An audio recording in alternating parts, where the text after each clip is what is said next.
실례합니다. 이 추운 밤에 하룻밤만 재워주시겠습니까? 누구세요? 이 밤중에. 길을 잃은 승려입니다. 얼어 죽을 것 같아서.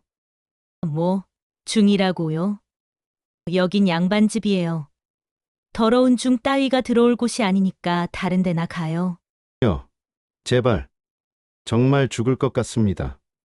아이고 시끄러워. 빨리 가지 않으면 개 풀어버릴 거예요. 여보, 누구야? 더러운 중이 와서 재워달라고 해요. 뭐? 중이? 야, 여기가 누구 집인 줄 알고 당장 꺼져! 하. 그럼 여기는 누구세요? 죄송합니다. 길을 잃은 승려인데 하룻밤만. 어머, 이 추운 밤에 밖에 계셨어요? 네. 양반댁에서 거절당했어. 아이고, 그러게요. 어서 들어오세요. 얼어 죽겠어요. 엄마, 우리도 먹을 게 없는데 왜? 얘야, 사람이 굶어도 마음만은 굶으면 안 된다. 그래도 우리 좁쌀도 얼마 없는데. 그럼 어떡하니? 이 추위에 사람을 내쫓을 수는 없잖니? 정말 고맙습니다. 이런 은혜를 어떻게. 무슨 말씀을. 당연한 일인걸요. 어서 들어와서 몸 좀 녹이세요. 저 바보 같은 것들. 자기들도 먹을 게 없으면서. 내버려둬! 천한 것들끼리 잘 어울리네! 하지만 우리보다 더 가난한 주제에 저렇게 잘난 척하니 꼴 보기 싫어. 비록 좁쌀죽밖에 없지만 정성껏 끓여드릴게요. 아니에요. 그런 걸 어떻게. 너무 송구스럽습니다. 괜찮아요. 사람이 배고프면 안 되죠. 게다가 이 추운 밤에 그럼 우린 뭘 먹어요? 우리는 물에 말아서 먹으면 되잖니? 괜찮아. 이런 마음씨를.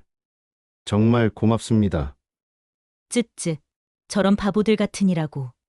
자기들 굶으면서 남 좋은 일 시키고. 자, 여러분.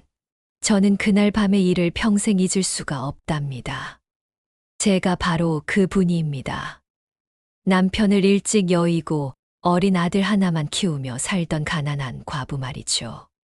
그날따라 유난히 추웠어요. 눈보라가 창문을 때리고 찬바람이 초가집 틈새로 스며들어왔습니다.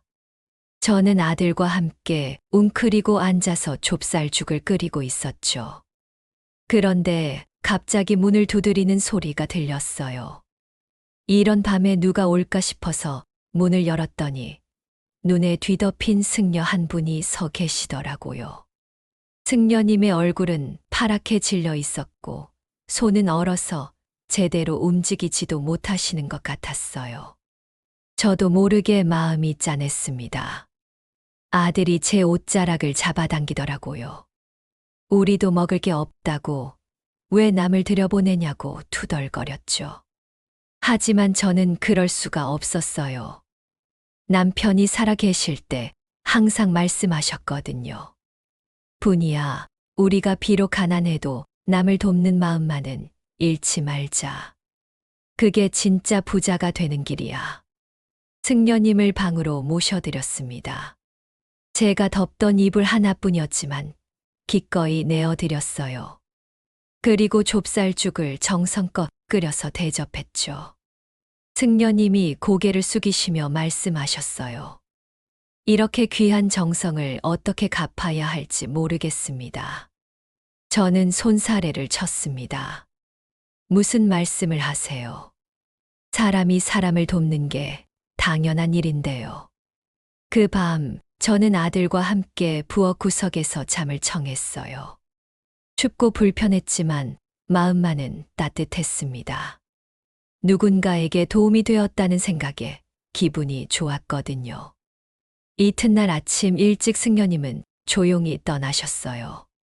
인사도 제대로 드리지 못했는데 말이죠. 그런데 그날 밤 정말 믿을 수 없는 일이 일어났습니다. 잠에서 깨어나니 제가 살던 허름한 초가집이 온데간데 없이 사라지고 그 자리에 멋진 기와집이 서 있는 게 아니겠어요. 처음엔 꿈인 줄 알았습니다. 눈을 비비고 또 비비고 했죠. 하지만 아무리 봐도 현실이었어요. 방 안에는 은은한 꽃향기가 가득했고 옷장에는 고운 비단옷들이 걸려 있었습니다. 부엌에는 쌀독이 가득했고 마당에는 예쁜 꽃들이 피어 있었어요. 아들이 눈을 동그랗게 뜨고 물어봤습니다. 엄마, 이게 정말 우리 집이에요. 저는 가슴이 벅차서 눈물이 났어요. 그렇다, 아들아. 이게 다 정직하게 살아온 덕분이구나. 하지만 기쁨도 잠깐이었습니다. 옆집 양반댁 월화가 대문을 박차고 들어왔거든요. 월화의 얼굴은 새빨갛게 달아올라 있었어요. 이를 갈면서 소리쳤습니다. 이게 대체 무슨 일이냐? 천한 과부 주제에 어찌 나보다 더 좋은 집에 사느냐? 저는 당황해서 어떻게 대답해야 할지 몰랐어요. 월화는 항상 저를 무시하고 깔보던 사람이었거든요. 양반댁이라고 으스대면서 저희 같은 서민은 거들떠보지도 않았던 분이었죠. 분명히 무슨 속임수를 썼을 거야. 정직하게 말해봐.